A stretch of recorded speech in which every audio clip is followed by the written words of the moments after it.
Hello, everyone. Good evening. Every living creature needs food for its survival. I think eating, consuming food, and nutrition are the basic instincts of any form of life. I think primitive man, lakhs of years ago, was roaming the forest and basically scavenging food, doing hunting and gathering. I think his whole body mechanism and his physiology got adapted to the kind of food that he was eating lakhs of years ago. And later, the primitive man settled in one place. He could domesticate the wild plants and he started the agriculture. I think this newfound food security was a game changer. It created a survival advantage. And later, this man went behind the quest of making his food more palatable and more tasty. I think then the kitchen culture started, a lot of culinary practices, his cuisines, the way of enhancing the taste, okay, a lot of refinement in a way we cook, refining the foodstuffs, all these started, and the way we cooked, the way we ate completely got transformed. And we believe that that is probably the cause of many of the maladies, many of the problems that we face in today's world.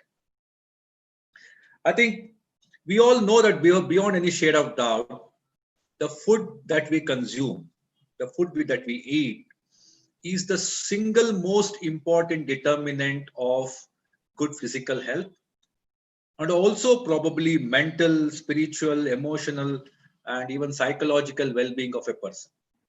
I think, in essence, we can just put it shortly and say, we are what we eat. So, we are what we eat. This is the sole purpose, the central theme of today's webinar. This is the first episode of the web series, the inaugural session, and I welcome all of you for this initiative of discussion on food, diet, nutrition, fitness, and its role in maintaining our health, the overall health. So this is an interactive session, and let us discuss food in this. And we have a very eminent faculty, the panelists for today's webinar, today's episode. So these are celebrities and the authorities in their own right. They have certain things to tell us, their convictions, their ideas, their concepts, and they also have the personal stories to share with us. I think it is their personal journey of finding health and happiness through food and fitness. So let me introduce you to the panelists today. So first of all, let me start with the leader of all sorts, Dr. K. Bhujangi Shetty. Of course, he does not need any introduction to Indians. He is the founder chairman of Narayana Nethralaya Group of Hospitals. I think he is an institutional builder. He's an institution by himself. And he has actually shown that with 100% ethical practice and sincerity, you can build everlasting institutions. Apart from his professional success, he is a person who actually has, being a celebrity ophthalmologist, he is still in pursuit of finding one's own self, the purpose of life. He has a huge sphere of influence, the people around him, and he's tending to put people towards good deeds. And he's a motivational speaker. He has written very good books on self-motivation. And to put it probably in a single phrase, he is an excellent human being, very evolved human being, and a life coach. So we welcome Dr. Bhujang Shetty for this meeting. And we have Dr. Shubhra Goyal, who is an ophthalmologist who has got specialized in ophthalmic plastic surgery. She practices in Apollo Hospital, Hyderabad, as an oculofacial aesthetic surgeon, a niche area in ophthalmology. She's a well-known academician. She actually was working in Shankara Nethralaya, Chennai earlier. Now she's in Hyderabad. She's a motivational speaker. She's basically, her strength is basically, she's a very passionate animal activist and for animal rights. She practices holistic fitness through a regular exercise and plant-based diet. She's a big advocate of plant-based diet. She's a sports person. She has represented Uttar Pradesh in table tennis in the past. A highly spiritual person, and she influences and motivates people around us in the things that she strongly believes. So thank you very much, Dr. Shubhra, for joining us today. And then we have Dr. Jayashree Bhatt. Dr. Jayashree Bhatt is an ophthalmologist to start with, but she's an entrepreneur and she's an ophthalmologist identity. This is one area where she combines eye care, skin care, mental health, and also diabetic care. She's a medical advisor to health care IT, and she wears a lot of hats and juggles many spears in this. She's basically an extreme fitness enthusiast. Okay, she basically strongly believes in physical fitness is the mantra for health and happiness. So welcome, Dr. Jayashree, for this webinar. And we had 3 ophthalmologists in a row. Now we have Dr. Sandhya Kulkarni, who is a physician, diabetologist, and also she's trained in kidney disorders. She basically is an expert on metabolic syndromes and the lifestyle diseases which are so common today. She's a nutrition expert and a fitness enthusiast. She's a very avid marathoner. She has run a lot of marathons, and also she has done Everest Base Camp multiple times. So she believes and she leads by example and probably guides a patient. The way to good health, a holistic health, is through a good diet, nutrition, a good balanced nutrition, and a fitness. I think with this, and I will be the moderator. I am Dr. Krishna Prasad. I am a glaucoma and a pediatric ophthalmologist at M.M. Joshi Eye Institute, Hubli. So I will be taking the questions from the audience. So anybody who's interested to probably chip in can go through the YouTube link and you can send your questions. And we will be starting the discussion right away. So we have Dr. Bhujang Shetty. So welcome, sir, to this webinar, and very happy that you are here. And we will be starting this question answer sessions. Basically, I have some doubts about this whole idea of nutrition, diet. We have so many diets today, very confusing. Everybody claims that their own is good. And there are a lot of medical and non-medical facts which are intertwined, and a lot of WhatsApp universities mushrooming around. Lot of ideas that people totally are at the end are basically getting confused.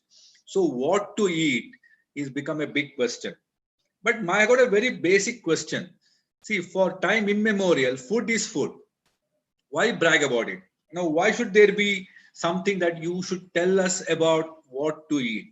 So what is all this about food? So we can probably start this webinar by asking you this question. Why brag about food at all? Dr. Shetty, sir.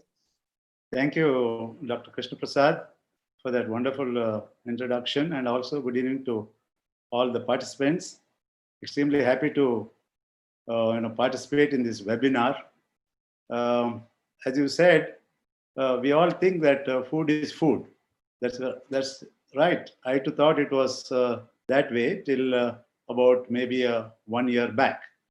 Well, how is our food habits influenced? If we ask ourselves, it is mostly because of our culture, customs, our traditions, our environment, our friends, all have influenced the way we eat. And especially in today's age and time, we feel richer the food, better it is. Tastier the food, better it is.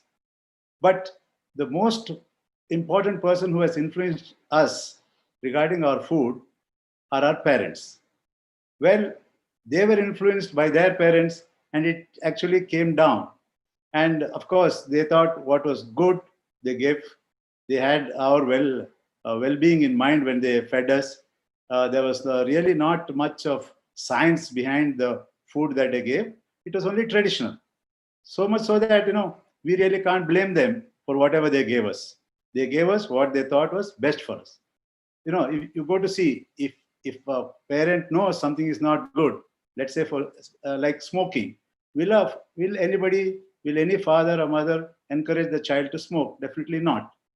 And coming to tobacco, we should know that, in the last generation, we needed around 7,000 studies and maybe the deaths of countless smokers for the world to realize and accept that smoking is injurious to health.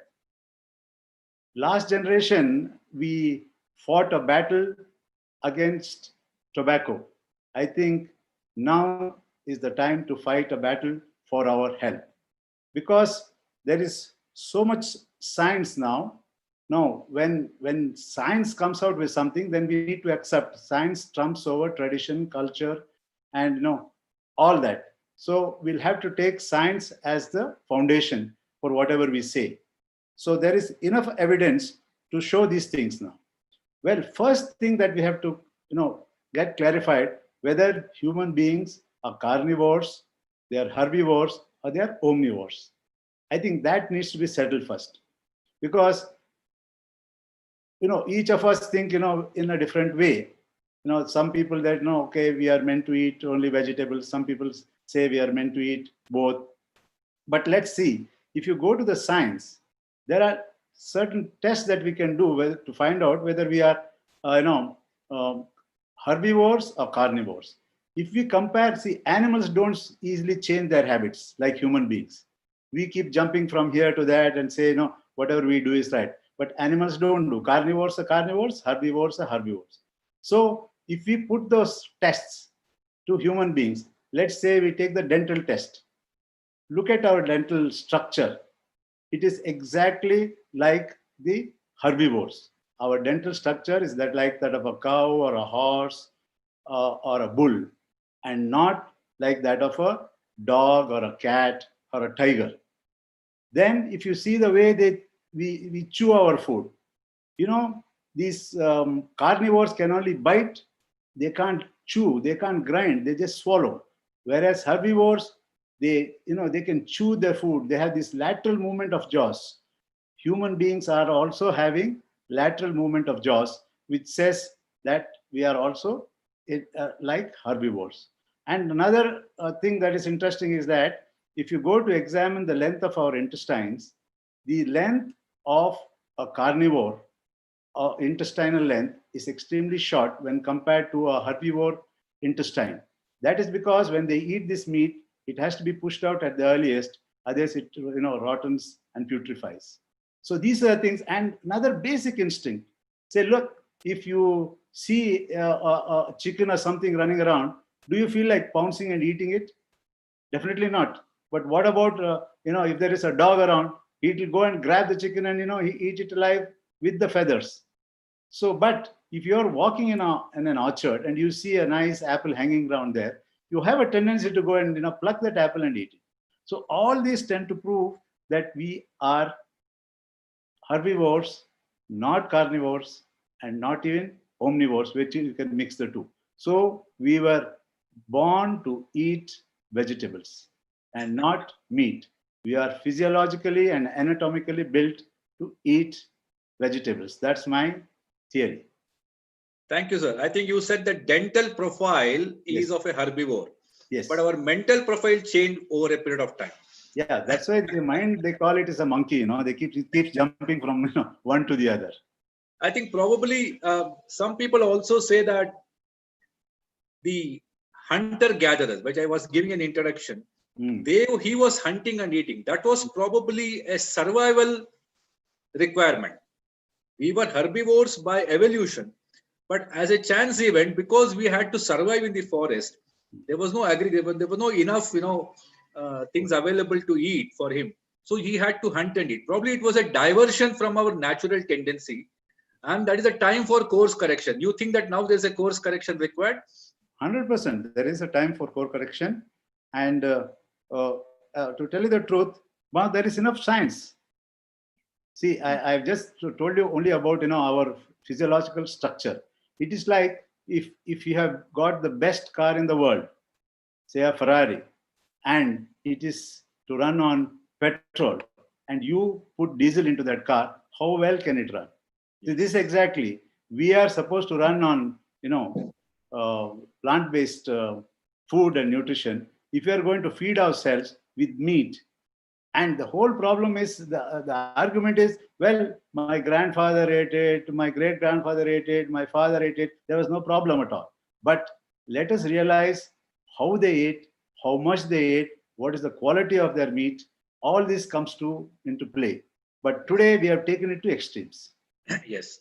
Dr. Shubhra, I think you strongly advocate what Dr. Bhujang Shetty just told, but the majority of the world population is non-vegetarian. Okay. Do you think that still we can change them and there is a need to change? The positive side to it is that, the very fact we are doing this webinar is that there is a positive shift. And let me tell you that humans by nature are, we try to find the shortest and the most advantageous route for ourselves, right? So now when, as Dr. Bhujang Shetty said, there are reports in and people are suffering, and they have realized that forget about the taste and the habits and the culture part of it, because that's another topic of debate. But the basic essence is that the humans are falling sick, right? And this sickness is now being understood slowly and steadily related to the food habits. And that's kind of a positive change. I'm not saying, I hope in my lifetime I can see things changing the way I want to see. But any small change is a big change, and if one person can influence another person, I think that itself is a big change. So yes, majority of us are non-vegetarians. I have people in my family who were staunch non-vegetarians. To an extent, we used to call them, they eat everything that crawls, to being 100% vegan.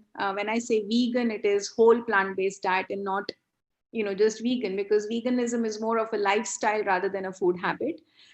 So yeah, to answer your question, I think we have to be just positive and keep doing our bit, because you never know when the revolution will come. The green revolution is on its way already.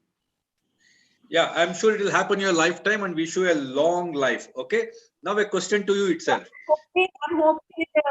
I'm hoping in the plant-based diet, I'm alive for 150 years, which would be all the records, and then I'll be able to see that. Okay. So just another question to you itself. See, we talk so much about diet. Now, the buzzword is diet. Everyone talks about diet. Every, high society people discuss diet. So diet is the new buzzword and the fashion statement. Is there really a need to change to a diet? Do you think this word diet, does it have any significance today? See, I think it's all marketing strategies of calling diet. I mean, see, what humans understood was food. Now, food is something which we need to survive. And when the food is taken in the right manner, it is called diet. And then it was marketed in different forms and called as per the convenience and as per the studies, X, Y, Z number of diets. And I have also tested and tried all kinds of diet. But at the end of it, I feel the fashion statement, as we call, and being into the cosmetic industry, it's almost about body shaming and what looks good on you, what looks bad on you. And that is related to your diet, to your exercise regimes, the looks. I think it is all a marketing gimmick. At the end of it, I think I would be also presenting it in my presentation, is that, what is required to understand and the holistic approach to the whole thing. So the word diet is a word of convenience. We have to use it to make it more, understandable to the population. But let's not stick to the word diet and just understand what the food is offering us and what the food is all about, as Dr. Bhujang Shetty rightly and very, very correctly and aptly said. And I just, we have to just get it right in our heads that, even if you drink a glass of water, you have to energize it and drink, because if the water is not energized, it's a dead poison going inside. So it's as simple as that. And I think our ancestors have done it. Centuries have done it. It's just that somewhere we have lost it in this whole westernization and so-called development of human beings and culture.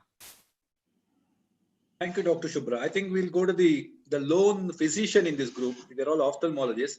Okay, this is for everyone, medical and non-medical people, everything. It applies equally well to everyone. As a physician, as a diabetologist, as a person who sees a lot of patients with metabolic syndromes and lifestyle diseases, do you think the kitchen is contributing to the today's malady? Do you think, what are those typical nutritional blunders that we do? Because we have been cooking. My mother is cooking in a particular way her mother taught her. I never really knew whether that was right or wrong. Okay, what was the kind of food stuff that was used every day? So always we think that whatever is old is always good. So what are those typical, to tell a common person, the typical common mistake that we commit in our kitchen, which are actually having a very long-term adverse effect. Dr. Sandhya. Yeah, sir, please make me the host so that I can share a couple of slides. By the time you make me a host, I will tell you that there is a lot of difference in what was being cooked and how it was being cooked earlier as compared to what it is now. Today we are people of convenience. We don't have time, patience, energy to cook it in the right way, cook food in the right way. So we buy a lot of foods which are ready to eat, or we buy them outside. So am I able to okay. There are a few blunders, nutritional blunders, which I would like to share with you all, and they are either in the kitchen and they could be outside also. Like the most common nutritional blunder is first thing is missing a meal. As Shubhra said, that diet is a word of convenience we use, and then everybody in this world wants to look good, look slim, and do it very easily, very fast, and very quickly. So missing the meal and believing that missing a meal reduces the calorie content is one of the most common nutritional blunders that is happening. This could be counterproductive, as one may become so hungry after missing a meal that they tend to overindulge, and very often breakfast is the meal that is being missed. The second most important nutritional blunder of today is reading, as you said, rightly said, WhatsApp universities and on searching on Google, etc., and finding a shortcut to lose weight or to look good or to have a particular shape. Missing a macronutrient in the meal. Very commonly, carbohydrates and fats are missed in the meal suddenly without medical knowledge, without proper guidance. And the third is making unrealistic, unsustainable diet changes after listening to others. Fourth, very common nutritional blunder is believing in the advertisements. Like we have so many advertisements which say that, for example, a fruit juice, a particular fruit juice is completely natural. We never see the labels, and when we see the labels, we do find that the fruit juice contains a lot of preservatives, a lot of sugars, etc. And today's generation is very, very net savvy.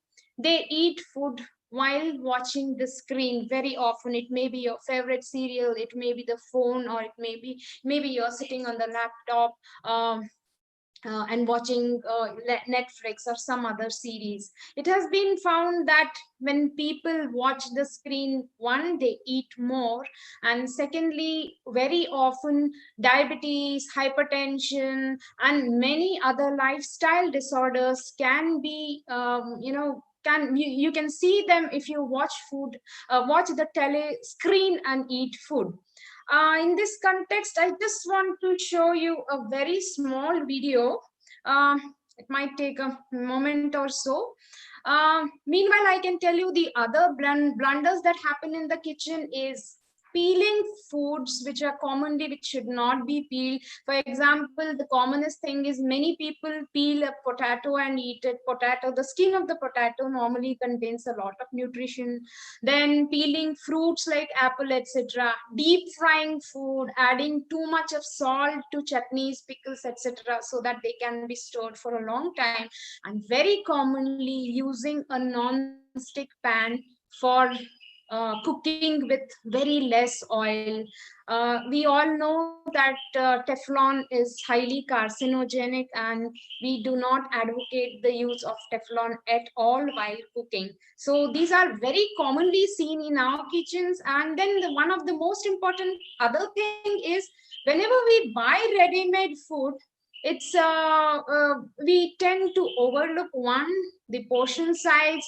Two, we tend to overlook even the content. So it's like these are the common blunders, nutritional blunders. It's not working. So yeah, this is a 1-minute video which I want to show, which we commonly do. Can you see the video? No, it's not running. So you No. can stop sharing and restart again. 1 second, sir. I'll just try to do it. You mean Teflon is bad? Yes, Teflon Why is is it in bad. the industry? Why there are no safety regulations? Everybody uses, in fact, they boast about their non-stick ware. That's a very, very wrong Maybe this- concept, sir. Teflon should not be used, and especially if there's a single scratch on the Teflon tawa or the cookware which we use, because it contains perfluorocorticonoic acid. So that's one of the most carcinogenic things which we can encounter. So is the video running now? Yeah, now it's running. Okay.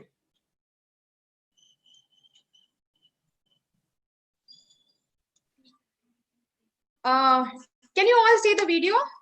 Yes, Yeah, yes. we can. Yeah. This is about why we should not browse Google and be our own nutritionists, because Google tries to tell us so many things and confuse us.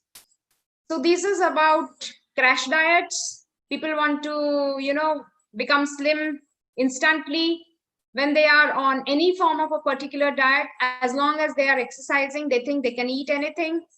Should not snack in between if you want to lose weight.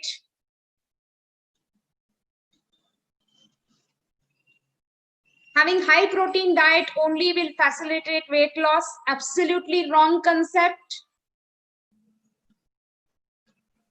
Herbal slimming teas help you to burn calories without doing anything. Again, totally wrong. We had advertisements of a famous actor showing that weight loss occurs due to herbal teas. So I just want to tell you that Google is not a nutritionist. Think twice before you jump into any diet. So Thank this you. was I what. think this Yeah, is a I very hope- common thing. Now we think whatever is in Google, any health information, okay, it is not many a times a valid, scientifically verified information, because anybody can put anything in Google. I think this is one of the most common mistakes done by everyone. Okay, all our patients. I think even for nutrition, probably this is the one of the first blunder we should say, that don't go through Google. I think this is the blunder which probably applies to everyone. Okay. Thank you, Dr. Yes, Sandhya. yes. I think we'll move to Dr. Jayashree Bhatt. Now we will be talking about what we are eating. But you say that the nutrition and the fitness or the exercise or a physical exercise, they are the two faces of the same coin.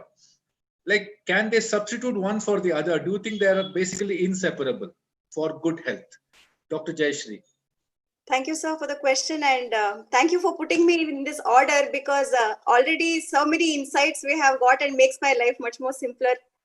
So I can only say I can concur with everybody, and I'm the novice here, but from whatever I have understood so far in my own journey, I can really say that there is food and there is fitness. These two, we just cannot separate and say we will do one and we will not do the other. It just doesn't work that way.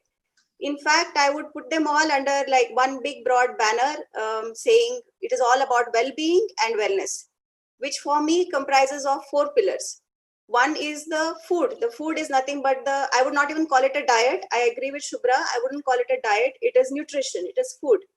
Food is the fuel. And body fitness is for the functioning of the body. So if we end up eating excessively, which is more than the energy expenditure for the body, then we tend to gain weight. If we end up eating lesser than whatever the body expenditure and the requirement is, we tend to lose weight. So food we can, titrate only to gain weight, lose weight, but what about the strength and stamina? So there are people who do only dieting, go for a calorie deficit and lose all the weight, additional weight. But then how about the stamina, the endurance, the flexibility, the cardiovascular capacity? So all this is something which is the functioning of the body, and this particularly needs exercise. So when we say exercise, it could be anything. It could be like whatever the person's body is suitable to, or what he enjoys doing. And for me, it has always been a combination of cardio exercise as well as strength training, combined with yoga once in a while for the flexibility part. But only these have to go hand in hand. So when I say that food is the fuel and exercise is for functioning, the third element is the metabolism. The third pillar would be the metabolism. If we are eating right, but we are also exercising, ultimately it is up to the body metabolism to, it's a factory, I would say. It is a factory which does the right things with food and does the right things with the exercise part. So if our thyroid is not in proper levels, if we are having high cortisols and the hormones are going haywire, then in spite of eating right, in spite of exercising right, we might still not get the results. So having said this, the fourth and last pillar for me would be the lifestyle. So when I say lifestyle, it is all about smoking, alcohol, how rested we are, how do we sleep, how well we sleep, how long we sleep, how deep we sleep. Because sleep is so important for rest recovery. So if we are only doing dieting and exercising and everything is there, still if we are not able to rest and recoup properly, then again we cannot say that we are on the right track. So for us to be on the right track for complete well-being, all the four has to go hand in hand.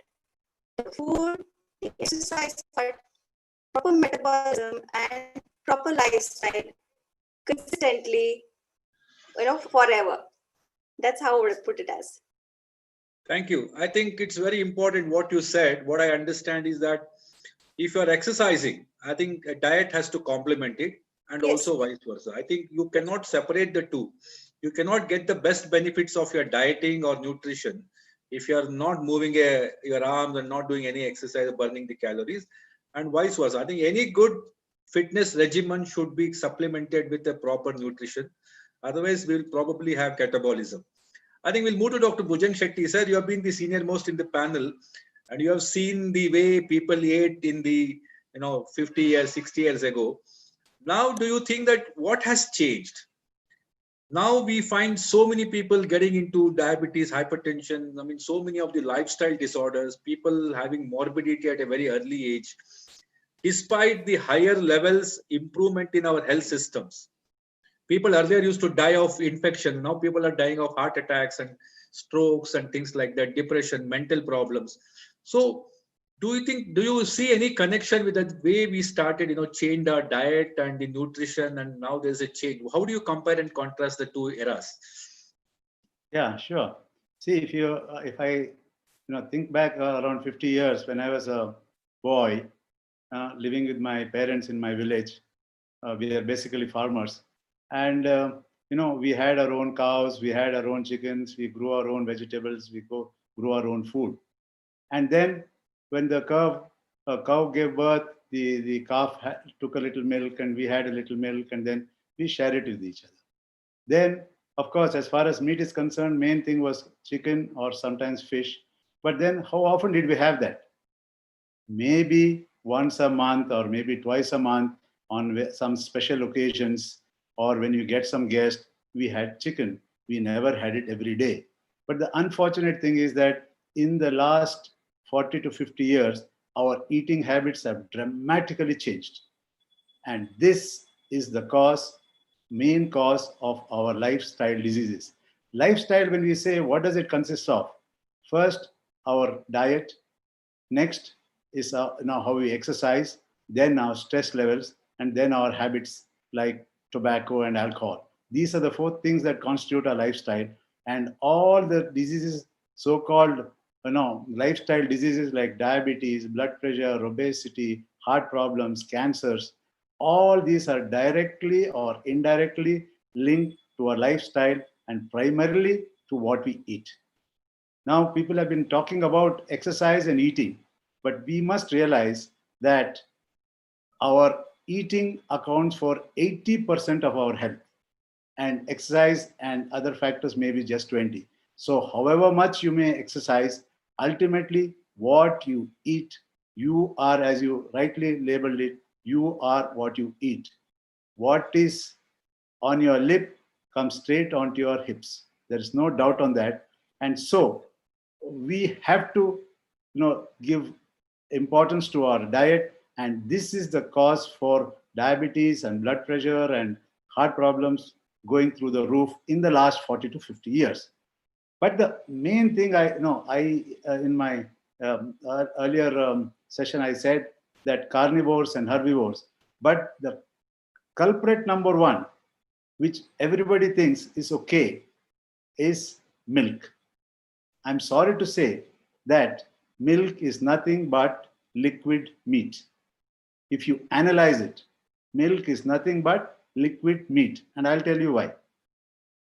Well, you just see when a calf is born, the cow gives milk. It produces milk primarily for its, the little one. And this calf, when it is born, it's about maybe 40 to 50 pounds. And within 3 to 4 months, it grows to around 300 pounds. So ultimately, if you analyze cow's milk has 400% more protein than human milk. And we as human beings are the only species that drink milk after we are weaned. And we are the only species that drink milk of another species.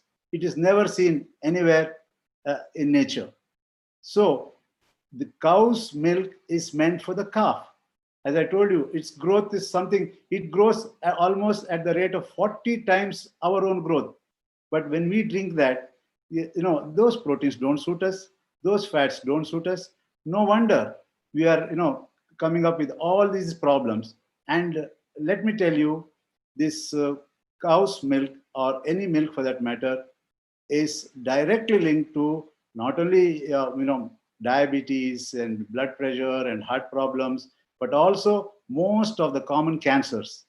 They say cow's milk is good only for growing cancers like breast cancer and prostate cancer. There is no doubt that science has proved that these factors in milk are the main reasons for breast cancer and prostate cancer. They are all, but you may say, people have been drinking milk for ages. But the sad story is that, as I told you earlier, what is the quantity of milk they drank? What is the quality of milk they drank? Well, today's milk, you know how they are done. They are artificially inseminated. They are injected with hormones. They are injected with antibiotics. So all these come out through the milk, and we are consuming all these things. And that's the reason why so many of the autoimmune diseases like arthritis to asthma, to name it, and they're all directly or indirectly linked to milk. And you go to see that, why vegetarians and non-vegetarians both suffer from similar diseases. That's because what vegetarians miss in meat, they make up for in milk. They not only take milk, they take its concentrated forms like butter, cheese, ghee, and all this stuff, and sweets and ice creams. So it is loaded with this milk. So no wonder vegetarians and non-vegetarians suffer from same problems like diabetes and blood pressure and heart problems and cancers. This is the reason. So we must be aware that milk is dangerous. So this is a very disruptive thought. Before most people, it comes like a shocker that we have always thought that the milk is, probably like, is there a commerce behind this whole initiative? Do you think many of these commercial interests can probably distort the science or probably have delayed the emergence of truth? Do you think so? 100%. See, the whole problem is anytime we say, milk is dangerous, and first question anybody will say, then where will I get my calcium from? As if milk is the only source of calcium. You can get calcium from so much of green leafy vegetables, nuts and seeds, and so much of calcium is there. And people say, of course, the whole problem is advertisement, as you say. They brainwash us. We have been marketing and advertisement, and they have got muscle power. They can, sponsor studies. So when sponsored studies come in, they confuse people. When, although, people who are, neutral and come out with some studies to show all these things, There someday somebody will put in another saying, no, milk is good, and it's not bad for this thing. It doesn't conserve.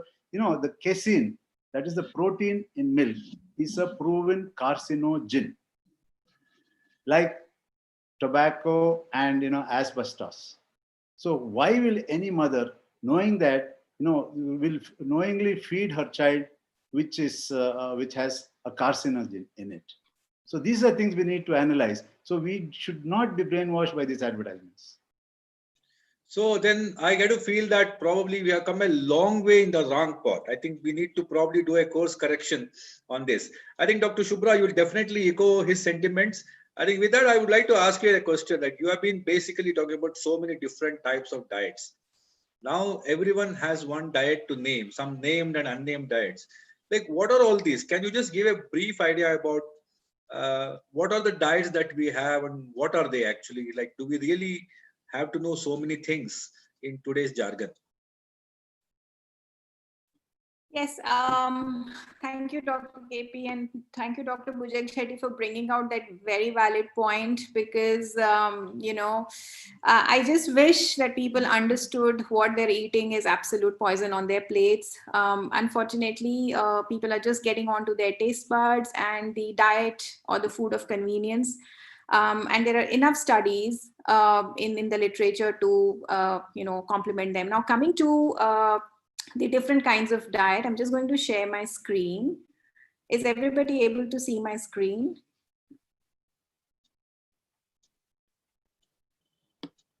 Can everyone see my screen, please? Yeah, we can see now. We can, Shubhra. Yeah, thank you. So before I start, I would just have a disclaimer that I'm no expert here. I'm just an enthusiast, and I've had my own journey of trial and errors. And that's why I'm just trying to share some of the knowledge I have with all of you. And I have some acknowledgements, which is my trainers, my gym, my nutritionist, my better half, Dr. Rashmin Gandhi, who's always been a motivator, though he is not a vegan, not a plant-based diet person, and he's a good Jew, he loves his food. My dogs, Alu Tikki, my friends, extended family, and most importantly, my caretakers, because if they don't give me the proper food I require, I don't think I would be standing here and talking to all of you. Now, before I start, there is something called the diet culture. I think Sandhya and Sandhya had touched upon it a little bit, but I just want to bring to your notice, what is happening today is that when we talk about diet, which is not the right word, but we call it as food, is we are talking and we are relating it to weight and calories. And this is all about how much do you weigh, how much calories do you take, and exercise is being related to how attractive are you looking. There are more competitions than, understanding of the subject. It is basically aiming on non-health parameters like BMIs, and nobody is actually talking about the overall physiological and mental well-being. The body shaming, I mean, I think I have seen so many patients, and including me, when I'll share my journey of how I kind of faced my own body shaming and how I came out of it because of all these pre and post pictures and praises, from your community people when you lose weight and you start looking great, and everybody's like, oh, you did something great and you're looking fine.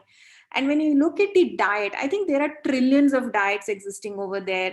But I just wanted to bring your focus onto two things, is that a recent study in 2020 by the IFSI and the Dr. Ali Webster, who's the director, the first 4 most important diets were intermittent fasting, clean eating, then came your ketogenic or high fat and low carbs, and which is not far away from the previous years, which is 2019. I just took the last 2 years as clean eating and intermittent fasting. So if you see, the crux of your diet is about intermittent fasting, which has been an age-old methodology in Indian culture, and clean eating. When I say clean eating, it is all about the whole food, minusing, as Sandhya had very beautifully said, minus everything which is refined, minus everything which is toxic. Take it is as fresh as it is. And as Dr. Bhujang Shetty said, when we were in farms, or our grandparents, for example, till their 85s and 86, why do you think their skin was still shining? Why would they still so happy and healthy? Now, the top honors in this is, if you really want to name the diets for the, the context of it, for the general knowledge, these are the ones, the Mediterranean, the DASH, Flexitarian in mind. But what all of them have in common, mind you, is whole food plant-based pyramid. So actually, again, it's a marketing gimmick where people are not talking about the whole food plant-based pyramid very openly, and they're combining and saying, yeah, you can go higher on plant-based diet, but take a little bit of meat or a little bit of dairy. But at the end of it, all these diets are actually primarily whole food plant-based diets with very minimal or no dairy. And definitely ketos, Dunkin' and yo-yo dieting, where we just want to take some refined protein shakes and Nutri-Bars, are a big no. Another thing which is very important to understand is how much is the proportion of carbs, proteins, and fat. Now, in the Western literature, it's been like 40, 30, 20, 10, and everything. But look at our ancestors. They were not actually taking any form of protein, right? Everything, every food item which we take has equal amount of contents which a body needs. So the ratio is actually 80, 10, 10. And we shouldn't be concentrating too much on these factors. And somebody asked me, what is the carbohydrate you take? According to me, the carbohydrate is a whole carbohydrate. Even your veggies, your fruits, everything has carbohydrates in it. So you really don't need to flood yourself with, wheat and maida and stuff to say, oh, I'm having carbohydrates. I think that's very important. Now, in the previous talk, when we were talking, I just wanted to, bring this point is that whatever we do, whether it's exercise, it's food, it's diet, it's holistic, we need to understand our DNA, where you come from, what your body requires, do a proper research, have trials and errors, be holistic. I mean, don't, as Sandhya said, don't go carried away with marketing strategies, but have patience and perseverance, right? And if you really look at the diets, and the whole summary of it is there are no fast fixes. Intermittent fasting and whole-based plant diet is the key. And I think in the Successes seminars, we are going to talk more about it, how scientifically and logically these diets have reversed things, have benefited people. We knew about it, but somewhere it got faded and it is coming back. And definitely don't do anything beyond, supervision. So these are my thoughts about different kinds of diet. There's been a question that is it only the milk which is a problem? Even the milk products carry the same, risk. Is applied to everything or only milk? No. Milk and milk products. Actually, milk products are concentrated forms of milk, like cheese, butter, ice cream, your bakery products. Milk is almost there in all these things. And see, the whole problem is we are fed by a food industry who's not interested in our health. And we are treated by a health industry who's not interested in our food. That's the unfortunate thing. I think also as medical professionals, we know we are not taught nutrition in that great, detail and accuracy and probably evidence-based medicine. Probably nutrition is something which everybody thinks is their forte, and probably there is not much of, evidence, which is probably more of commerce-driven, more of, the normal information which everybody thinks that they know. No, to tell you the truth, I just want to butt in here. To tell you the truth, nutrition is so important. I truly feel not in medical colleges, but in primary school itself, it must be taught, because it's a matter of life and death. And actually, to tell you the truth, when the nutrition is right, it can give you more help than all your pills and procedures put together. Just nutrition alone can, do away with all the help that is provided by all your pills and procedures. I see. I agree, Dr. Bhujan Shetty, and I'm a live example of that, because I was trying each and everything on the planet because I wanted quick fixes. And in the process, I was just overloading myself with things which were not required, though it was always vegan and non-dairy products. The moment I decided that the only thing I need to my body is nutrition, everything was auto-corrected. I think this is a pretty oversimplification. I think having a good health is pretty simple. That's what I hear from your discussion. Dr. Sandhya, you being a physician, do we have enough lactase to take care of the lactose that comes through milk? What we call as, do we have the enzymatic machinery inside as adults to digest milk? Is there a problem? I think the human body does not have enough lactase at all to in a proportion to the milk directly or indirectly, which we take. As sir said, it's liquid meat which we are taking, and definitely the human body does not have the amount of lactase that is required to digest whatever milk or milk products we take on day-to-day basis. In fact, sometimes our whole nutritious food is substituted with milk, like take a glass of milk and go off to sleep. So definitely it's no, we don't have that much lactase in our body. Okay. I would like to just add here to all the panelists, there's a very beautiful book called Milk is Poison or Milk is Silent Killer. There are two books.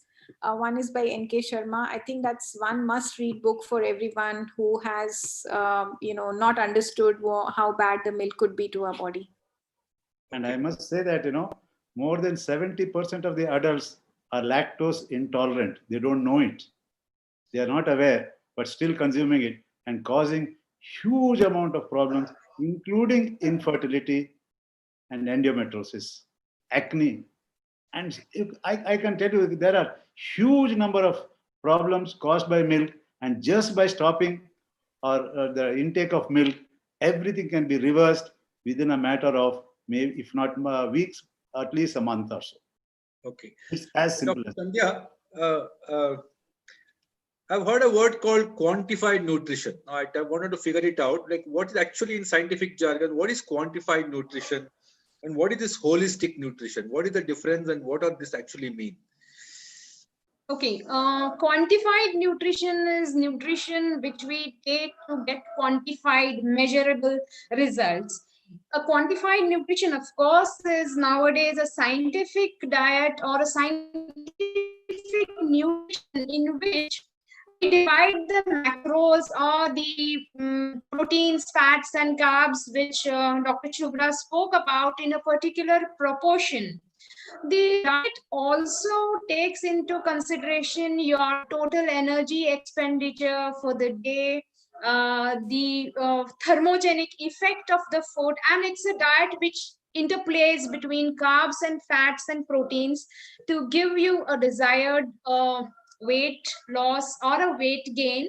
And depending on how the quantified diet is designed, you can have a calorie excess or a calorie deficit for attaining that particular result. Let me also tell you that the measurements of a quantified diet are same for all people. Individual differences are not definitely taken into consideration while quantifying a particular diet. Like, for example, we need 1 gram per kg body weight of protein. Say that example would be there for every single individual who has a quantified diet. Yeah, I want to share some slides here.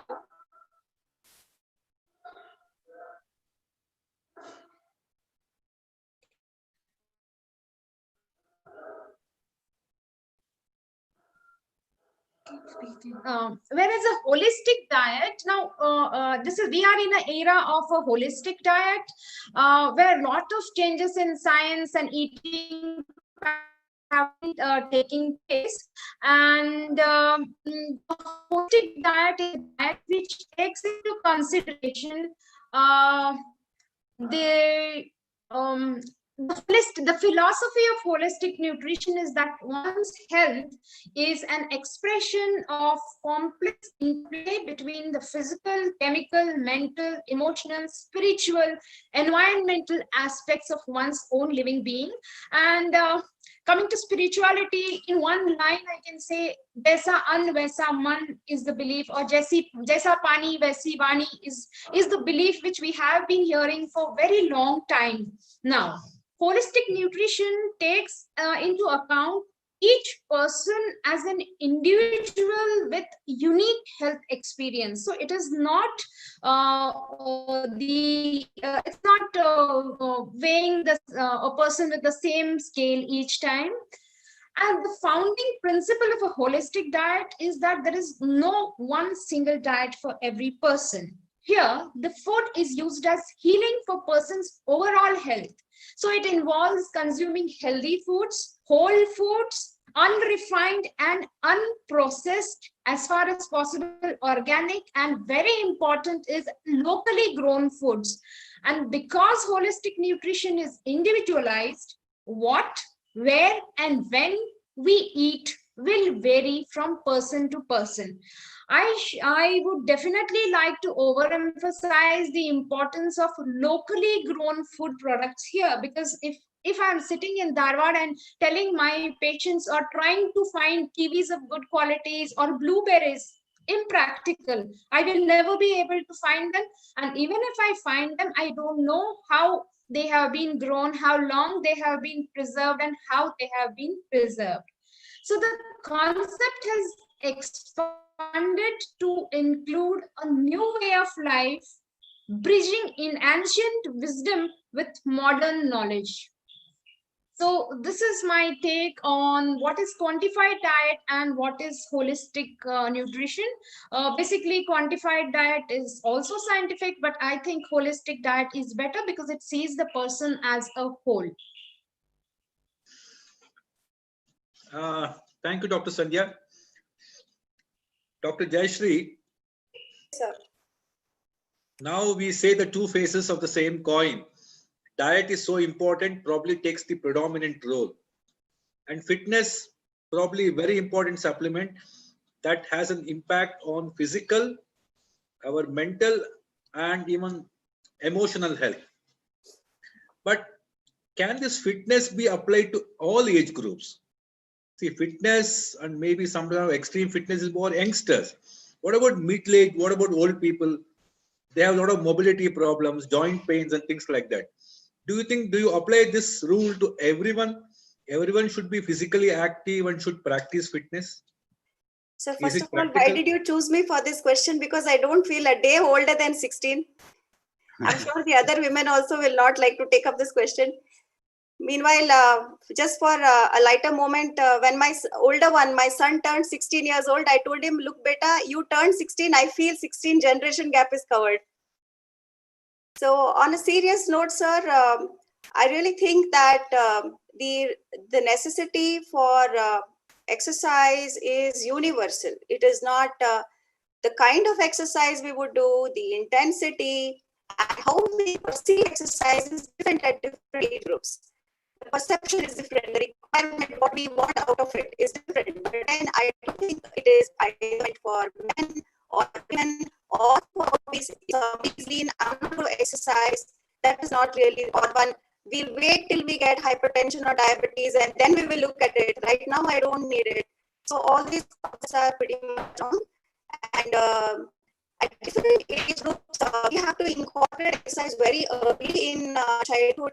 At that time, it might just be recreation. Well, children have better appetite where they exercise outside in the playgrounds. Otherwise, they are comfortable eating junk food in front of gadgets. So for children, it means recreation, socializing, and fun. And then as we come to adolescence, probably it all looks like how Shubha said, it is all about the body image. We want to look good in what we wear, we want to look good in the photographs. So even that could be a reason why it's exercise. So as long as it is being done for some reason, fair enough. As we go into our 30s and 40s, it is not just about looks alone. It is about how well I am able to manage my day. Whether I'm getting a neck pain, a back pain, a lower back pain, can I sit and operate for long hours, walking around the whole day, do I joint pains, how fit I feel, how good I feel at the end of the day. I go back home, I have still some stamina to play with my children, have stamina to look into the kitchen and household activities. If I go out on a trip with my children, am I able to do that thing? Am I able to do all that extra walking? It becomes more of a functional requirement. It is all about how well I'm able to manage myself. Of course, as we grow more older, say we are 50s, 60s, or whatever, then it is all about managing some diseases that already have creeped in. And now that we know, it is all a lot to do with our food, and also how independent we are. Because independence is something which we would all want for ourselves till we go to the grave. So I want to lead an independent life. I do not want to trouble my children or the grandchildren, and these are the requirements. So then, be it a woman, be it a man, exercise is something which is universally needed, lifelong. We might want to vary intensity. We might want to change the type of exercise we do. We might not want to do it heavy. We might take to just about walking. We might just take to yoga. But I don't think there is ever something to say that, no, now I will not. Even people who are very lean, we have observed, someone who is a little on the heavier side might have normal cholesterols and all. Somebody who is lean might end up with diabetes, might end up with triglycerides of 800 plus. So it is not that somebody is lean and that person has to work out, and only people who are obese have to work out. It is something that I think has to become a practice. Just like, how we bathe, how we brush, it has to become a part and parcel of life. And it is a universal necessity for everybody to be working out. Yeah, thank you, Dr. Jayashree. I think probably the difference between human body and a machine is, if you overuse a machine, make it work more, it crumbles and gets spoiled. Whereas a human body, if you use more, it becomes sharper, stronger, and probably more resilient. Like our brain, so also our muscles and our skeletal system. I think no point taking calcium supplements if you're not bearing any weight on any bones. I think this is something very important. All our people who are middle and old age category, I think when they start bearing weight, when they start exercising, whatever little, I think that is probably a positive feedback for things to get better. Dr. Bhujang Shetty, sir, you have been a recent convert and a diehard fan of so-called veganism. You have been a recent convert and you have been really influencing a lot of people that the benefits of going vegan. What is your journey? What is your personal story that why you are basically also you are taking non-vegetarian and all kinds of food, and how did you get converted into an extreme form of so-called veganism? What prompted you this change? Well, I must say, Krishna, that I'm a senior citizen now, very much 66. I've been not asked to go out of house. Now during this COVID time, they say people above 60 must stay indoors. But to tell you the truth, when I was 40, I was detected a diabetic. And well, I took it in my stride. I said, maybe it's my age. And of course, I blamed it on my parents. I said it could be my genes because both my parents were diabetics. So I met a doctor. He put me on medicines. And as time passed, my sugars kept creeping up, and also the medicines. And along the way, I had high cholesterol. I had kidney problems, prostate problems, and all these issues are there. And so much so that just till 1 year back, I was taking a dozen tablets every day. And I thought it was just normal. I never really thought, I was particular about, my, as Dr. Jayashree said about my exercises and, stress management and all. But I never really thought my food could be the cause. But then what happened one day, I read a book called Reversing Diabetes by Dr. Nandita Shaw. And then I realized, well, this could be the real culprit. And then I decided I should change. After reading the book and going through some more literature and some documentaries, I simply said 1 year back that I need to change. Initially, when people asked me whether I was a vegetarian or non-vegetarian, I used to call myself an anti-vegetarian because I used to have, non-vegetarian thrice a day, morning, noon, and night. I thought there's nothing wrong.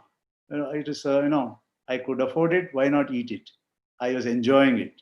So I thought, anything that's good to my tongue should be good for my body. That's the mistake that I made. Well, when I completely changed, as I say, I told you, it's just not meat that I dropped. I dropped milk and all milk products. And of course, all meat, fish, egg, and went on to, as was mentioned, a whole plant-based diet. Then within weeks, you won't believe, I started seeing changes. My sugar started coming down. I stopped reducing my sugar tablets. my cholesterol dropped. I dropped my cholesterol tablets. My prostate problems slowly came down. I stopped those tablets. So ultimately, I am at this moment, I'm just taking about half a tablet for my diabetes and nothing more. Then I realized that I've been abusing this body for 65 long years, and within 65 days, it had started healing me. So it was then that I realized, we always tell our patients, you are a diabetic. Okay, it's a one-way street. You just got to live with it. Just be careful with your diet and do some exercises, have regular blood checkup. Whenever the sugar rises, keep rising the tablets. But we never realize that the cause is in the mouth, in what we eat. And until and unless we remove the cause, there is no point. It's like the basin is overflowing and you keep mopping the floor but forget to close the tap. You keep hitting your shin against the dining table thrice a day and go to the doctor and say, my leg is hurting. He gives you some tablets. How do you feel? I feel a little better. But nobody asks you to stop banging your shin against the table, which you're doing thrice a day. This is the problem. The cause. So if you want a cure for anything, you must remove the cause.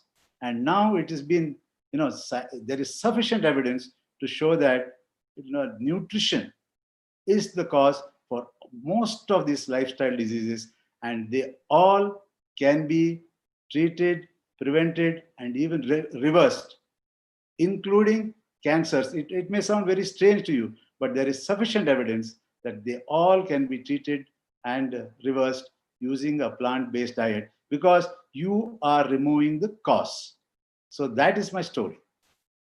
So is it because it also helps the Mother Earth? There are environmental factors, environmental advantages. People say animal agriculture is bad for Mother Earth. Do you think that prompted you, or is it the philosophy that why kill and eat? Is those the reasons, or it's purely your health benefits? I started only and only for my health reasons. But then on the way, I realized that we were doing not only harm to my health, also to harm to animals, and more important, harm to the planet. I think we should eat something that does not harm us or the animals or our planet. I think I'll flip the question, Dr. Sandhya. You are a physician. How can you scientifically explain this transformation? Do you think changing to a plant-based diet, how can it reverse a lifestyle disease? What is the explanation? There are lots, as Sir said, there are lots of, and also Dr. Shubhra said that there are lots of books, there are lots of papers, and there is a lot of scientific evidence telling us that non-vegetarian food or animal-based food causes a lot of oxidant damage. To coming to the crux, it causes a lot of oxidative damage to our DNAs, and as a result of this, there can be changes in the DNA leading to cancer. There can be diabetes. There can be hypertension. All these problems are because of having food which is not suitable, or for which our GI system is not suitably designed for. So a lot of books on this, as Sir said, there are, he has read a book and got inspired with the book. There are lots of other books also. There are books by Dr. Michael Greger. There are books by Dr. Dean Ornish, and there are lots of evidences, papers by Dr. Neil Bernard also, which say that non-plant-based refined diet is definitely responsible for all newer lifestyle disorders, or NCDs, non-communicable diseases, as we call, as we are having a pandemic of those also. They basically come because of the various damages done at various levels. There is damage at the enzyme level, there is damage at the DNA level, there is damage at the cellular wall level, there is damage at the protein synthesis level by all the food which we are not supposed to eat, and we are knowingly or unknowingly consuming a lot of it. Thank you, Dr. Sandhya. I think that's a very influencing statement by these people. I think Dr. Shetty stands as a example for how, turning vegan. Of course, he was very skeptical, I believe, in the beginning, but that is he has been so convinced with the transformation. I think that we have to take a leaf from that, and that can probably turn many people. He inspired us. He inspired us as a family. 5 of us just went not only to a vegan diet, but a totally plant-based, unrefined food diet. We've been doing it for the last 15 days, and it's phenomenal. I've never felt so good in Tell us the life. results. Krishna Prasad, I just want to butt in here. See, the whole problem is it's not that I jumped into some diet. I did go do a lot of research and studies into this. The simple thing is that the science is simple. See, most of these lifestyle diseases, what is the cause? Atherosclerosis is the cause. That is because of the bad fats and the proteins that we are taking. The arteries get narrowed. When they get narrowed and in the heart, you get heart diseases. When they narrow in your brain, you get strokes. And all over the place, it's the same, including erectile dysfunction, I'm telling you. Those people who do ever suffer from this, that is an indication that arteries are narrowed everywhere, including their heart, and they need to have a checkup. And you will see that this body is the best doctor in the universe, your own body. It can heal itself provided you give it a chance. If you don't keep insulting it morning, noon, and night, it will heal itself. Only thing is you need to give. And there is sufficient science. As I told you, there was sufficient science for years, decades, that tobacco was injurious to health and causes cancer. But you know the struggle, how much we had to fight to get tobacco rid. 40, 50 years back, doctors were smoking. Cigarettes were sold in hospitals. But today, I think we need to fight another battle for our health, because there is sufficient science. Only thing, it is some sort of a marketing by industry and some sort of cultural conditioning, some sort of addiction that is, keeping us away from this. And also the complacency from the professionals. I think if all doctors take it up seriously, I think the problem, Krishna Prasad, is the doctors themselves are addicted now. It's like this, we can't advise a patient not to smoke in between our puffs. We need to lead by example.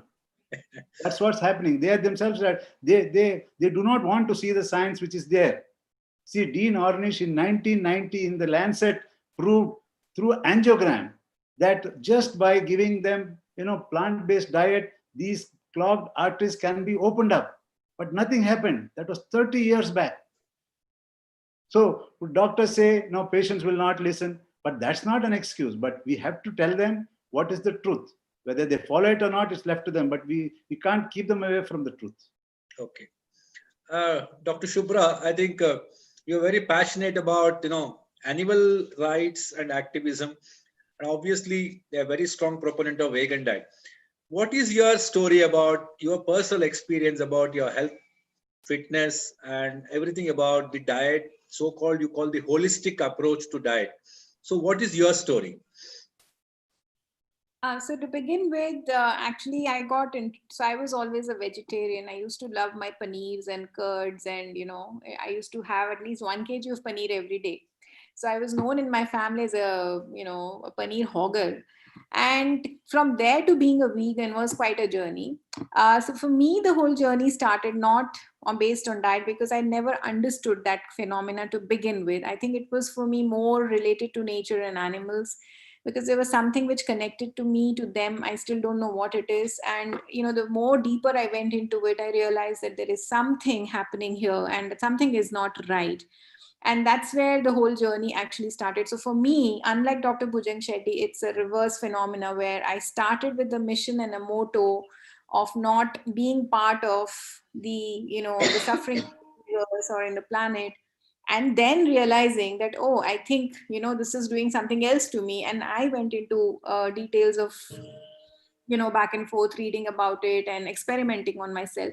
So I just share small 1 or 2 slides, because I think it's important to kind of, share my journey in a different perspective. So again, this I'll just skip. So what I feel is that, the whole journey it doesn't begin in a gym or with a diet or nutrition. I think it first starts in your mind as a decision. I think all of us sitting here will agree that, unless you understand and you're aware of what's happening around you, you cannot really make a decision and move ahead. Now, I'll just share some of my pictures, and I have I'm not shy to share these because I think we all need to know this, and people who know me have seen this. This was 2012, and I was just about to leave Shankar Netralaya, and this is how I used to look. Something happened to me between 2014 and 17, and I had gained around 15 kgs. And with God's grace and with a lot of things, by 2018 and now, the journey still continues. Here I am.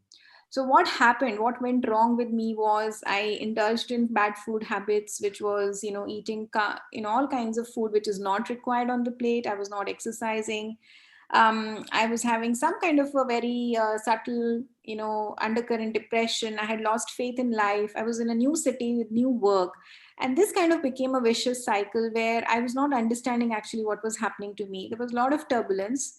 In addition, what I realized, so this was one part of it. And the second part of it was my journey of understanding the animal and the nature and the environment changes which were happening. I kind of had these underlying PCOD, hypothyroidism, insulin resistance, and migraine for a very, very long time, which was kind of coming up and down. And now they became a major part of my system, and I kept blaming them on my genes and my destiny, that this is how I'm supposed to be, because by my background, I'm an Agarwal, and most of the people in my family do become obese over a period of time. So I was presenting this in my initial slide. Did I understand any one of this? Because it's very easy for us to just sit and kind of give some tips and tricks to people, but when it comes to us, do we really follow it? At least I was not following it. I was not doing anything about it. And the thing which I went into was, I understood that I started body shaming myself. I was not loving myself. I was not working hard. I was not right path. I was not taking right action, versus thinking something was missing, something was not right. And that kind of called for an introspection. And believe me, it was a long journey. It took me around 2.5 years to get myself back on track, with lots of good days and bad days. What I started doing was get back to my exercise regime and do it in a way which you love doing it, something which you can persevere, you can follow for a longer time, and you just don't kind of give it up. Once you don't start to see results, you change and you shift to another fitness regime. No, I think Dr. Jayashree would be better to tell this, but it's a long journey. You have to start with baby steps, take it further, keep doing it, because results will not come in one day. And that's what one thing I want to relate to and tell people is that it's a journey. You cannot shrink in a day, you cannot achieve your targets in a day, whether it's about physicality or mental health. The most important thing which happened to me was veganism. Now for me, veganism is a lifestyle. I follow veganism in every part of my lifestyle, whether it's my clothes, my makeup, my things which I do, detergents, or even aerosols which we use in the house, to the food, of course. And I think enough has been said about that, the advantages, the pros and cons about it. The third thing which I did very religiously was my intermittent fasting. Now when I started doing intermittent fasting, I was just into the 14-hour cycle, and now I've reached the advanced stage where I can do 21/4 or even 24 hours of intermittent. And I have brought down my fasting insulin levels from 8.5 to 3.2. I have reversed my PCOD. I have reversed my hypothyroidism. And I have, with God's grace, no migraine attacks. And most importantly, in this journey, I had the blessings of being surrounded by very, very good friends and family who kind of pushed me into a lot of spiritual and mental health. And initially I thought, I don't need it, but I did a lot of courses. I started reading different kinds of philosophies and practicing them. And I think that kind of made me a little better. I wouldn't say I'm still the best version of myself. I'm still working on it. But at the end of it, we do need a specialist help. So I had the help from my nutritionist. I had the help from my trainers. I think because at the end of it, we are not the experts. We have to take the guidance from them and then kind of introspect, judge what works for you, what doesn't work for you, have your good and bad days. Don't worry about that. There are days when you will not be happy with what you're doing. So don't kind of blame yourself. Don't punish yourself so much. It's okay if you're 1 or 2 kgs here and there, if you're not perfect inches, or if you're not able to eat what you wanted to eat, it's perfectly fine. So this is what, in short, has been my journey. And it's been a wonderful journey because, not only it has reversed a lot of things in me, I think at the end of it you feel light and liberated. You feel that the whole your the whole overlook to, I think I'm deviating a bit from the topic, but I just want to bring that point, is that your whole perception and the way you look at life changes, because we have been ingrained and told to work and behave in certain manners. And I think all of us here would agree that the moment you change the way you think, the way you work out, and the way you eat, if you bring these three in synchrony, suddenly there's something happens which changes. And the same life, and I'm talking this because I did go through depression for 3 years, and I didn't reveal it to anyone. I was not courageous enough to go to admit it, but I knew I was going through depression and body shaming, and I had lost all the confidence in life. So I think it's very important that we have these three parameters together. And at the end of it, I believe that if you can change one life at a time and influence one person, I think that's more than enough. Thank you. Thank you, Dr. Shubhra. That was really very impressive. $1 million question: where do we get our protein? Because Sorry? people who are, where do we get our protein? No, turning vegan. People say, I want to build muscles. Don't want to lose my, muscles. Or people who want to say growing people require proteins.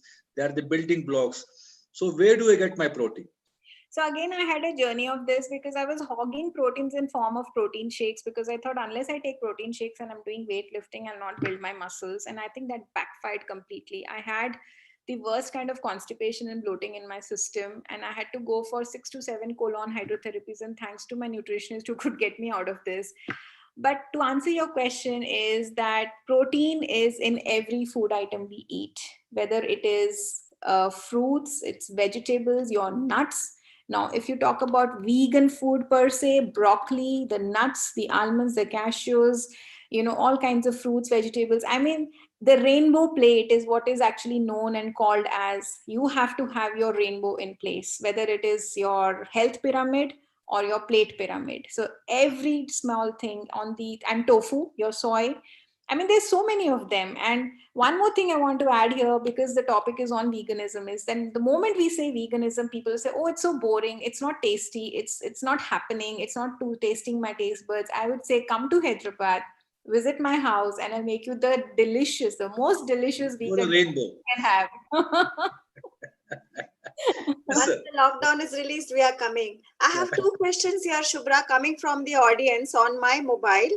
One is, if milk has to be avoided and we are so fond of milk, what is the replacement in veganism? And is curds okay? So if not milk, if milk is poison, is at least curds okay? So these questions are coming up. I think Dr. Bhujan Shetty has very nicely narrated that any milk derivative or the substitute is not good. And you have amazing variety of vegan milk. You have almond, you have oats, you have cashew, you have Coconut. what else? Oh yeah. Peanut, coconut. I mean, the master of all food, coconut, and it's so healthy. And you make the curd out of this. You buy some yeast, just put it in that, make your own curd, make your own yogurts, make your own smoothies, and you can play around so much with them. Milk is so boring. You have just one variety, one taste, and one color.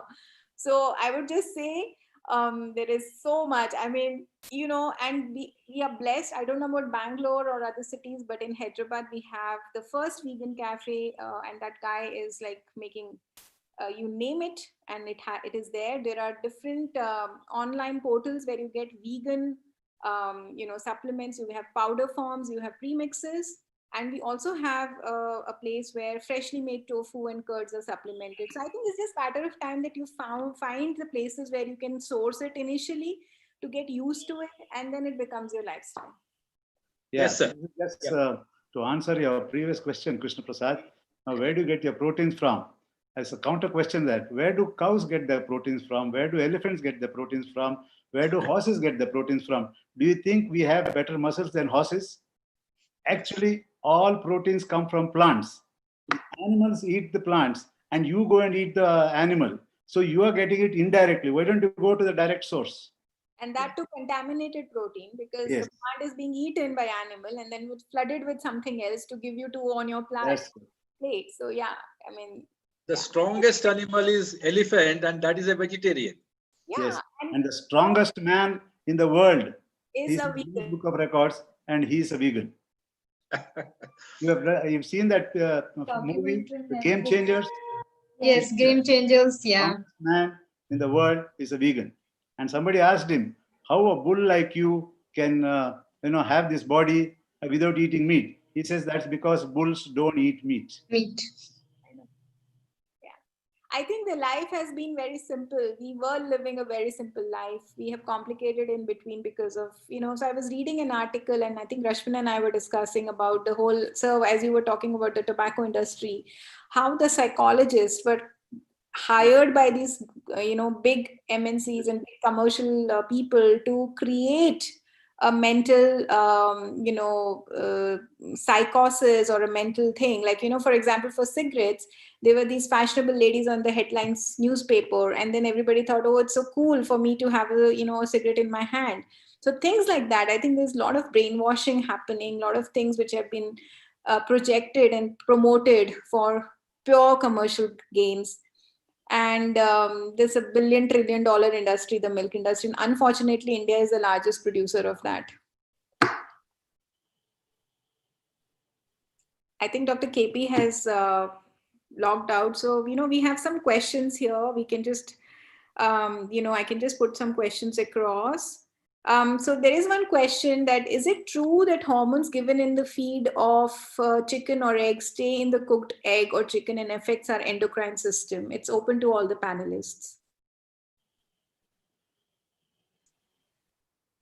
Maybe Dr. Sandhya, you can take it up. You would be the best person to answer the question. Actually, I have no experience in this per se because there are not too many studies on this. But I would say, seeing the current trend, yes, at least a little of that seeps in, little of the hormone injected in the animal, a little of hormone injected in the cow through the milk, definitely through the eggs, definitely goes into the system and does whatever damage is required. That's how we are seeing epidemic of lifestyle disorders coming up all through. You see a 20-year-old with type 2 diabetes. You see type 2 diabetes even in the kids these days. So definitely that is happening. Yes, both the thyroid, I think hypothyroidism is again become very common in the adolescent girls, mid-school girls, and girls as and even the boys are getting into thyroid issues. So earlier it was like more tilted towards the female gender. So maybe it is to do with all these injectables that are still there in the food. But there is also a question whether if the Teflon is injurious, then what else do we cook our food in? Is iron vessel okay? And does it give us extra iron if we cook vessels in the iron vessels? Definitely, our ancestors never used anything which was Teflon coated. We still made dosas, we still made chapatis, we still made everything. Our ancestors still made everything that we eat today using a iron tawa or a iron wok or a iron skillet. And coming to the iron, extra iron, maybe a little bit of it seeps into the food while cooking. If you cook properly, you're not supposed to overcook anything. It loses nutrition. Let me also just take this opportunity to welcome back Dr. KP again. We lost you for a while, sir. Sorry for that. And also tell all our enthusiastic participants that we are all a bunch of very enthusiastic ophthalmologists and not really experts in nutrition or fitness per se. So this is our inaugural session, and going further, we would have specialists in that particular form of nutrition science coming into these discussions. So we can still accumulate, and whatever you find has not been answered appropriately or to your satisfaction, we can pile them up and ask them to the experts as and when they come in. So we Just just a took warm-up up some session. I think questions we in have your 1 minute. absence and open to you now. Okay. Dr. Bhujang Shetty, I have a question from the audience for you. And I think before we proceed, it's an interesting question. Yeah. So Dr. Ronak Solanki, he wants to know that how true is it that certain food brings certain change in mindset? For example, he has heard that surgeons who have lack of judgment after meat intake before surgery. I mean, this is a fascinating question. I really don't have any experience as such because I've been eating it for a long time. But we now know that food is directly related to our mind. One is that including your Alzheimer's, Parkinsonism, they are all incriminated and it pointing to the meat that we eat. So if you can cut down on meat and milk, your chances of getting Alzheimer's and Parkinsonism, there is sufficient science and evidence prove that the chances will be less. And to add to that, I mean, I just take you to the spiritual journey is that in our Vedas and in our spiritual scriptures, it is written that the food you take becomes part of you. It takes the form of your body. So anything, whether it's meat, it's egg, it's milk, it's water, or it's even vegetable, the intent with which you have plus the composition of the food which is there, I think that's kind of makes or breaks your body, because its body at the end of it is a machinery which is working on certain parameters.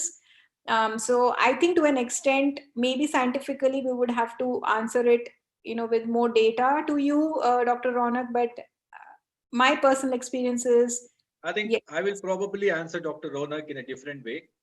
Now we know the present biggest disruptive knowledge is that we have a second brain in our gut.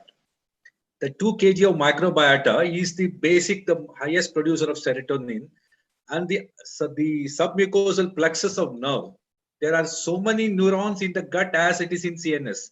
That means there is something what we feed our gut definitely is going to distort or change the second brain. So obviously that we can think that what we eat definitely is going to affect the way our mentation, maybe our cognitive function, maybe the way we think, our behavior. So all that sattvic, tamasic, rajasa ahar, whatever that we were talking in the past, probably has some scientific background with the explosion of knowledge that we have been knowing for a decade about our microbiota. I think I'll flip the question, Dr. Sandhya Kulkarni. See, you are a so-called a lifestyle disease specialist. You treat diabetes, hypertension, so many other problems. Okay, and you think diet plays a big role. So what, as he said, unless we practice, we cannot preach. So what has been your back-end experiments with your diet and fitness so that you can confidently treat your patients, advise them about a healthier lifestyle?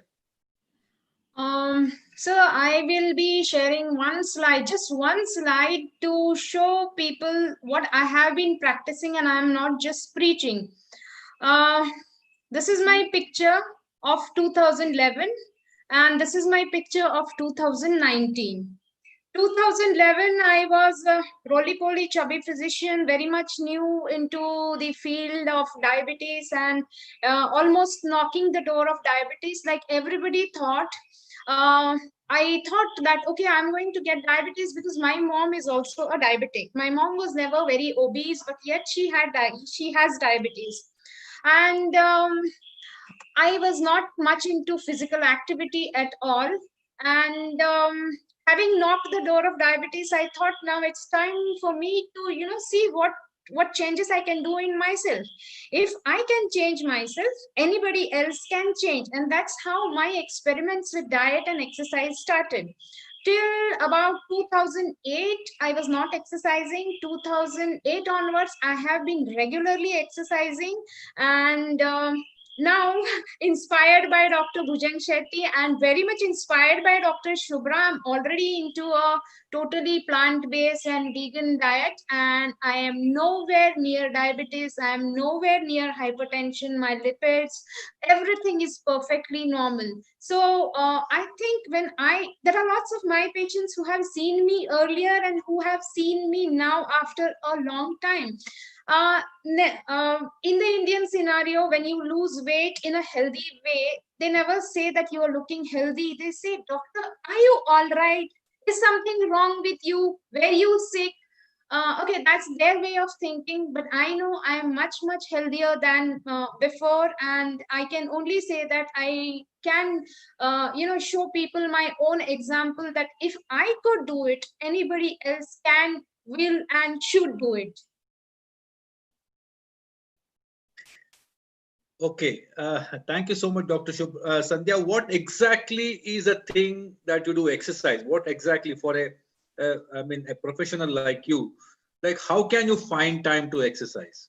So it's a question which is being asked to me, which has been asked to me very, very many times, that being a busy physician, how do you find time? So I have to find, and I make time for myself because I'm interested in my own well-being.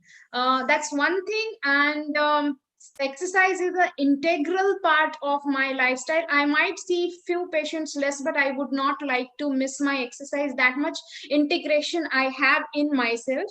And to begin with, I stay in a very small place which doesn't have a good gym, and exercising outdoor is also difficult.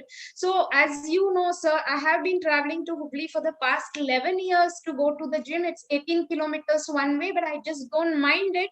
The gym is good, the music is good, and I just like to exercise the way I should be. Of course, after lockdown, I have learned to exercise at home also and take runs also.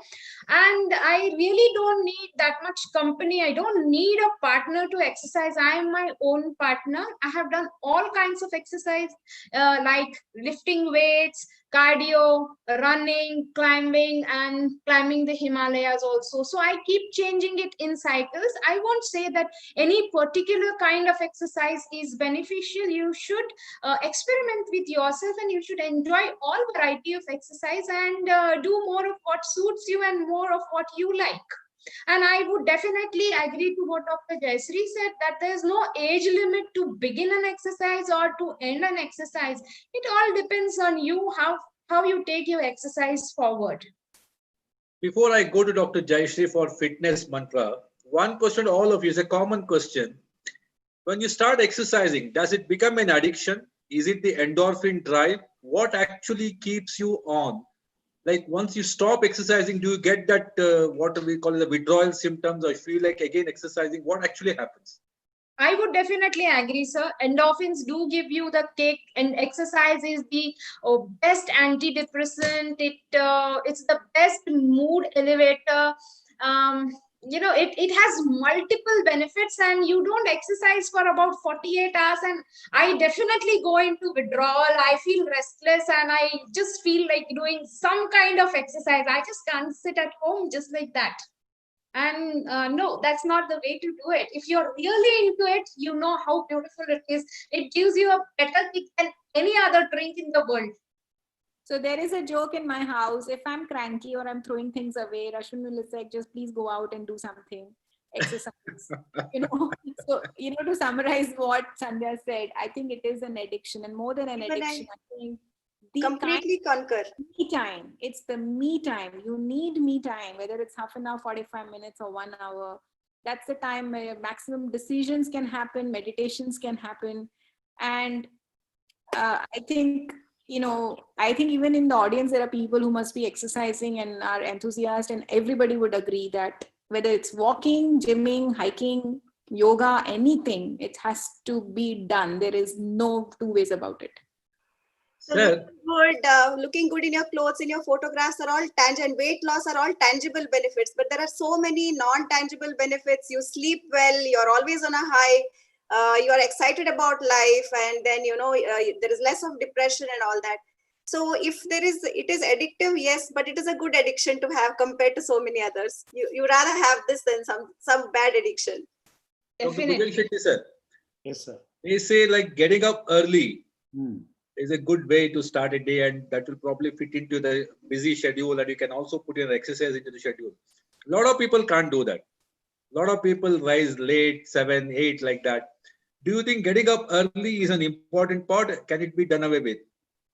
No, I feel getting up early has a lot of advantages. That's as people have before me have said, it's a me time. You don't get disturbed. no phone calls, no messages at that time because everybody is sleeping. And they say, see, just like how your phone needs to be charged, your mind also needs to be charged. And that's the time when things are quiet, when you are in that, the alpha state they call. That's the time you could energize the brain, you could meditate, you could turn your mind inwards and see what's going on in there. You can introspect, you can take an audit. So it's just a matter of habit actually. The easiest way to get up early is to sleep early. Exactly. But for today's seminar, by this time I would be in bed. Yes. And if you're not a morning person, Dr. KP, get the dogs. They'll make you the morning person. Oh, That's on the lighter note. your animal activism never dies. Okay, Dr. Jayashree, we are all waiting to see what is your story with fitness, the mantra for everything? You say you're happy, you're cheerful, you're fit, you're good at your work, you can work non-stop, and you say fitness is And something. yet dance and play Yeah. and So can you just keep share going on. some of your personal thoughts on this. Sir, I've been figuring it out yet. By now, I have figured out what not to do rather than, Shubhra and Dr. Shetty who have figured out what to do. So by this time, with so many experiments on my own, and my experiments started way back in childhood. I used to be a childhood obese person, and I used to come back home crying every day. People used to call me Moti, Lori, and I used to never play because I was fat, and then I was fat because I used to never play. So it was like a vicious cycle. So there are so many parents out here who have young children who must be listening to this, broadcast, and I would really want to tell them, please, that sense of self-esteem and that is so important when a child is growing, and probably exercise and something like this has to be incorporated early in life. Otherwise, it leads to a lot of body shaming. So going further, I have gone into phases where I have exercised excessively. 2 hours in the morning, 1 hour in the evening. Probably I maintained very good body weight loss, but then the body had gone into a catabolic state. The skin was sagging, the hair loss was there, there was no luster. So when we would actually, look forward to people saying, oh, you look so young, I used to look like an old hag. That was because I was not really enjoying my workouts, but there was a rough personal patch, and then I used to find solace in exercising excessively. So it was kind of, abusing the body rather than enjoying what I am doing. So that was that was a lesson for me. So everything has to start with some amount of self-love, and everything has to start with enjoyment. And exercise to be perceived as something that you give a gift. It's to be enjoyed and not something that you run as an escape mechanism or you abuse your body. So that was a learning point for me. And coming back to the diet, again, being from a very staunch Brahmin background, I have experimented with non-vegetarian food, fish. And currently, when I'm speaking to you, I eat an egg-based diet, but I'm eating mindfully and I'm eating clean. There are good days, there are bad days. I have not yet figured out what is Shubhra and Dr. Shetty sir are propagating veganism. I have yet to figure out whether this works for me. So far, all that I can say is anything extreme is not something that works for me. Anything which I am not able to consistently do over a long period of time is not something which suits me. So this is as I'm speaking today, but we don't know a year later what else I would want to contribute here. Consistency and moderation is something which has worked for me so far. So not really going too extreme in anything and being consistent, forgiving myself and approaching everything with a sense of self-love and self-awareness is what is really working for me at this point of time.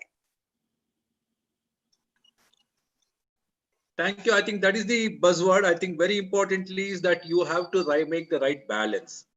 Going extreme in one direction, not able to maintain it, not able to be resilient in that decision probably will not work good. I think everybody will agree that we need to do one thing at a time, slowly. One thing at a time, slowly, baby steps. Probably we can. It is an evolution, not a revolution for me so far. Okay. So, and also fitness gains will never be got in one day. So also our diet benefits. I think it's probably is basically a slow Now we need to completely evolve into a different kind of. So basically, as we draw to the end of this first episode of this webinar, and we are going to have many more in future, probably another 3 weeks down the line, we will have. Maybe we wish to have some experts in the field, okay, both in nutrition and fitness, so that we can also have some expert opinion on certain issues, and we can probably go to the micro details. Today, we have touched all the points at a very superficial level: intermittent fasting, diets, nutrition, holistic approach, veganism, fitness, and everything, and also mental benefits. So you can go into finer aspects of each of them in future. Maybe the actual physical benefits, the way the psychological, emotional benefits, and things like that. And also maybe we can also discuss how exactly to cook. There are a lot of questions on how to cook. I mean, how to apply veganism, what are the recipes, how do you do without milk, how do you do without curds, and where do you get my calcium, where do you get my protein. I think we can probably also suggest the practical way of going ahead with this ism, whatever you are following, whatever diet you are following. I think the bottom line is you don't have to follow anybody blindly. I think once you start doing a diet or any kind of change, the body starts responding very favorably. I think there will be nobody who will speak for a diet or a change if their body has not agreed to it. I think we have tried so many things in the past and so many things have not worked out. And once it works out, only our body accepts it and we start seeing the change ourselves. I think these webinars or any information wherever we get is only a starting point. I think what takes you forward is the way your body accepts it. I think that is the key. I think everybody agrees to that point, and we have been personally convinced that what suits our body, I mean, it cannot be ignored. We will come to know it very quickly, and very, very importantly, it will show up actually. And it's good that whatever is our good experience has to be shared so that more and more people can tread the right path. I think Dr. Shetty was, very, very pragmatic, and he said that he has eaten non-vegetarian diet. I mean, and he has been a staunch non-vegetarian, and he could change, transform, and that was a revelation for him. And that is probably an eye-opener for many. One question like, can intermittent fasting, any kind of diet, can be applicable to youngsters, adolescents? What is the age at which you have to start thinking about changing the diet? I think before we leave, can you have an idea about people like, can children still do all this? Yeah. Veganism, I think, yes, children can do. Well, if you, science has shown that atherosclerosis starts at the age of 10 with the present kind of diet. So there is, if you are about 10 years, that's the right time to change your diet if you're not following the right diet. I'm not saying this diet or that diet. I'm trying to tell you that follow a science-based, evidence-based diet. Ultimately, our health is directly proportional to the health of our arteries. And a diet that will open up clogged and crippled arteries is the best diet. And to answer your intermittent fasting question, I mean, there is nothing new about intermittent fasting. Unfortunately, the Western people are marketing it as a marketing gimmick. In Indian, culture, intermittent fasting was part of it. If you remember, our ancestors never ate after sunset, and they always had a brunch. So it was an automatic 14, 15, 16 hours of intermittent. So there was no question of age, no question of ethnicity, no question of what kind of diet you're having. It was just part of our system, and anytime anyone can start it, and it's a wonder tool. Personal experiences. But do you also think that these diets is also a mind over matter? Does it really, also proves that you can win over the basic instinct of, eating, taste, this craving? Don't you think that this is also a victory about these so-called temptations? It's a behavioral change, and all behavioral change must be from the mind. So 3 things what you require for a change is: first the mind, second the mind, third the mind. If you have the mind under your belt, you'll have the world at your feet. Okay. So absolutely. It all starts and ends here. It's all here. That's it. Okay. Lastly, Dr. Sandhya, what about this buzz about the gluten? We hear a lot about gluten, just like the milk. Is it also the bad thing, or what is the actual science behind this gluten? So I will not be able to tell it to you in detail because I myself am not very thoroughly well conversant with gluten. But the general conviction is that gluten is not good. Wheat is highly inflammatory, and the wheat we eat is again refined.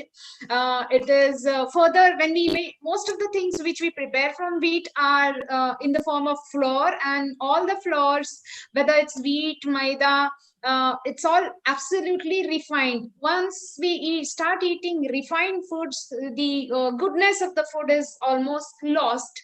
So I personally feel, though I don't have any clinical data on this, I personally feel that eating a lot of gluten, especially the refined ones which we are eating day in and day out, is a big no-no.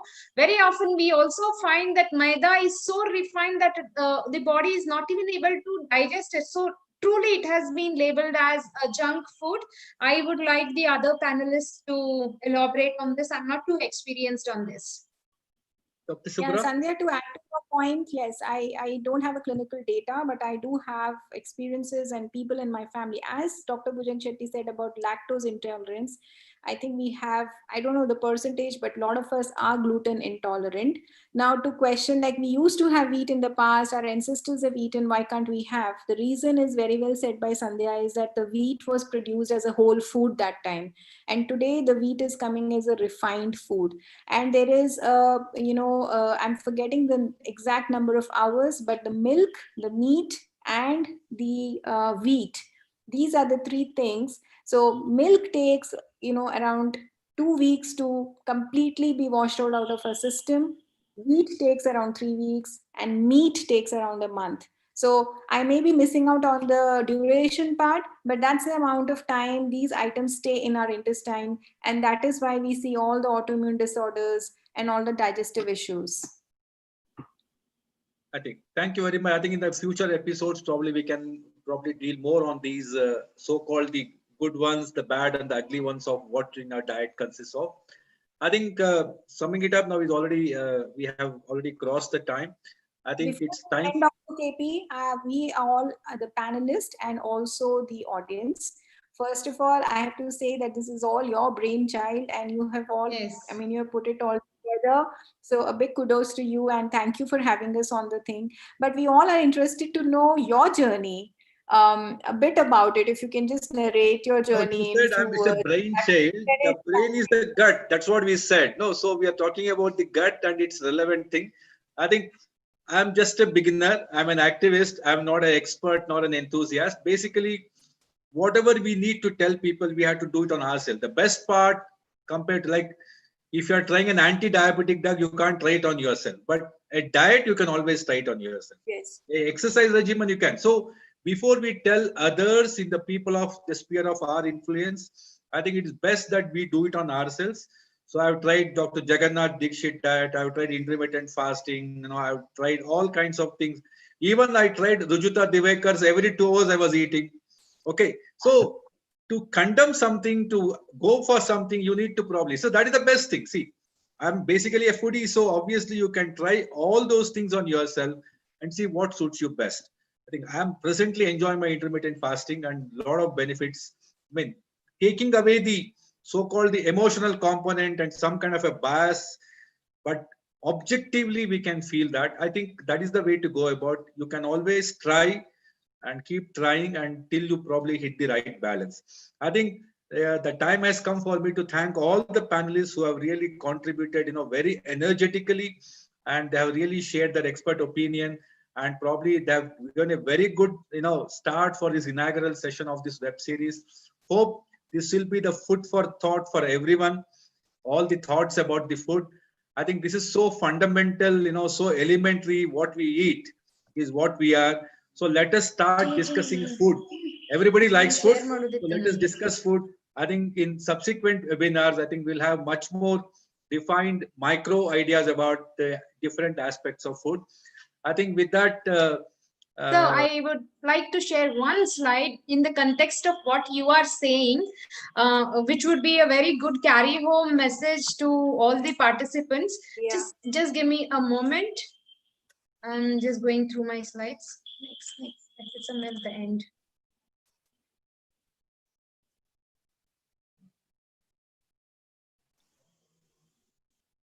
This one.